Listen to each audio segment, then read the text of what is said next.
Nah, kemudian untuk pertanyaan nih yang selanjutnya nih, yang berhubungan dengan mandi besar, itu gimana nih teh, kalau bagi orang yang janabah nih teh? Kalau bagi orang yang janabah, terkadang suka banyak pertanyaan, teh aku udah melakukan mandi besar ketika malam aku melakukan ibadah dengan suamiku, tetapi ketika mandi besar ada lagi nih teh keluar basahan. Ini biasanya terjadi kebanyakan di pihak perempuan. Kalau dari pihak laki-laki jarang-jarang dan sangat jarang sekali, tetapi yang mengalami banyak kasus ini adalah seorang wanita. Ya, kenapa banyak kasus kejadian pada seorang wanita itu? Maaf banget ya, itu kan dikarenakan suaminya itu menumpahkan air nutfahnya di tempat area milik wanita.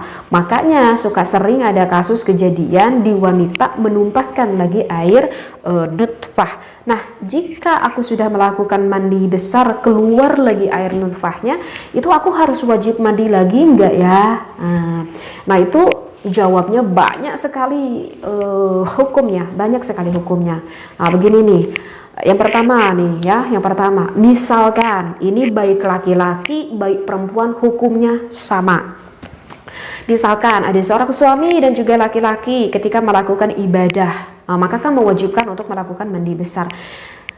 Jika wanita dan laki-laki ini tidak sempat tidur, dengar ya, tidak sempat tidur mungkin siang hari, dan juga tidak sempat pipis. Oke, ini menjadikan suatu rujukan hukum. Tidak sempat tidur, tidak sempat pipis, mungkin melakukannya siang hari dan sangat tergesa-gesa sekali karena mau pergi misalkan, atau karena mau kerja gitu. Sampai-sampai ketika mandi pun kok nggak sempat pipis. Itu kan jarang banget ya kalau kita mandi nggak pipis. Biasanya kalau mandi kita biasanya pipis. Ini mah andaikan ketika mandinya itu tidak sempat pipis bagi laki-laki dan perempuan tersebut. Oke, mandilah dia dengan rusuh gitunya, mandi kayak rusuh. Misalkan mau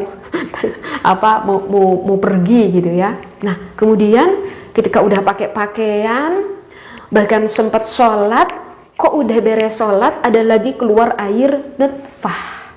Nah, maka itu hukumnya bagi laki-laki dan perempuan tersebut wajib melakukan mandi besar lagi.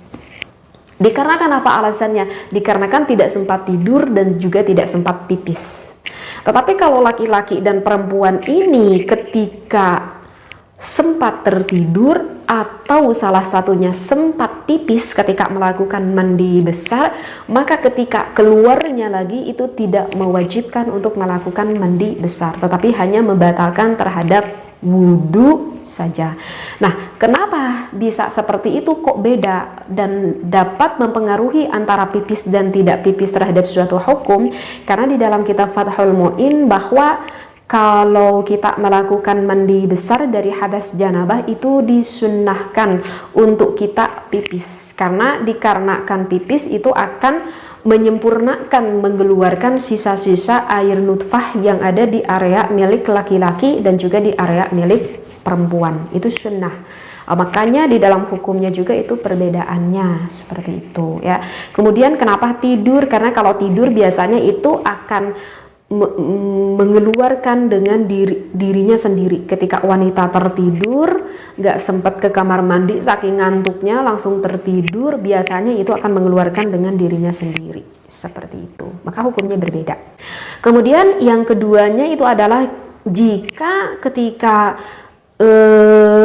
udah beres nih mandi besarnya suami istri tersebut, keluar lagi, jika keluarnya itu mengeluarkannya itu ada rasa syahwat lagi, ketika keluarnya maka itu jelas wajib melakukan kembali mandi besar, karena dikhawatirkan itu adalah dikarenakan ada rangsangan syahwat lagi, itu kemungkinan air mani yang baru. Tetapi kalau misalkan keluar dengan sendirinya, tidak ada rasa syahwat sama sekali, maka tidak mewajibkan untuk melakukan mandi besar lagi.